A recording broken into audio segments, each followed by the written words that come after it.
Komishanka doorashooyinka qaranka ayaa maanta magaalada Ceergaabo ku kala diray gaadiidka iyo howlwadanadii ka shaqay lahaa wacdigelinta doorashooyinka isku sidkan ee maalimaha foodo inagu soo haya lagu wado inay ka qabsanto Somaliland. Komishaneer Cabdiraxmaan Duxood iyo gudoomiyaha komishanka ee gobolka Sanaag ayaa ka hadlay ambabaxa shaqaalaha iyo gaadiidka wacdigelinta ka shaqaynaya ee deegaanada gobolka Sanaag iyagoo bulshada gobolka Sanaag ugu baaqay inay la shaqeeyaan howlwadanadaasi. Halkan maanta waxaan ku kala diraynaa shaqaalihii loogu talagalay iyo gaadiidkii loogu talagalay wacyigelinta doorashooyinka isku sidkan ee baarlamaanka iyo deegaanka.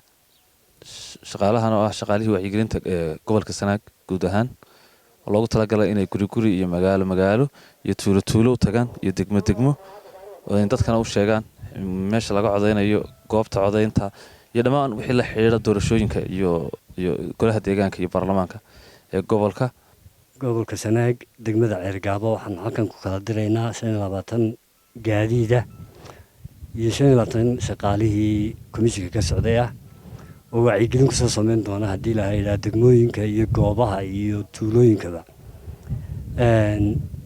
Waxaanu dadweynaha ku wacyigelinaynaa inay u diyaar garoobaan 31 May inay dhici doonto doorashooyinkii golaha wakiilada iyo golaha deegaanka oo mar wada qabsoomi doona hadii la hay'adaha ama sida kale marka loo dhigo labada doorasho ee isku sidkan hadii la hay'adaha inay u diyaar garoobaan.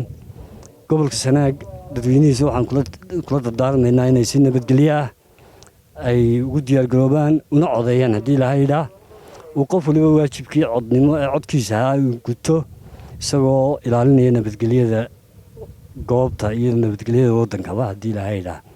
Dhalinyaradan iga dambaysa oo qooyinka wacyigelinta sameyn doona waxaan kula dardaarmayaa inay tuulo iyo goob baabuurta u gaarsiiyaan wacyigelinta u gaarsiiyaan hadii la hay'adaha.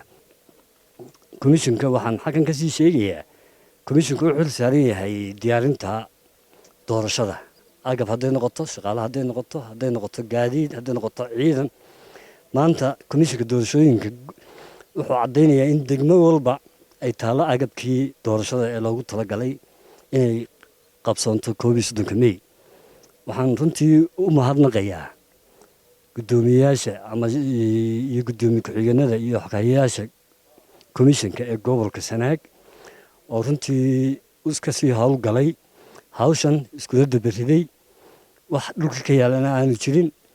Sidaa waxaan ku cadeynayaa in komishanka doorashooyinku diyaar u yahay hawshiisa inuu guto hadii la hay'adaha. Cabdiraxmaan Maxamed Xidig, Bulsho TV, Ceergaabo.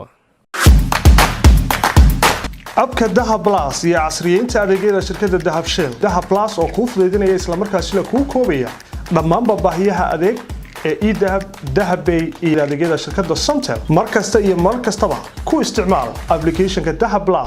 Qoonmaal Islaam Fatwa ma qabtaa weydiimo diini ah ma doonaysaa moobilkaaga inaad ka barato casharo diini ah oo af Soomaaliya Islam Fatwa waxaad ka helaysaa fatwa diini ah tafsiir xadiis fiqi siiro dhaqanka suuban ducooyin soo qor fatwa ama Islam una dir hal shan eber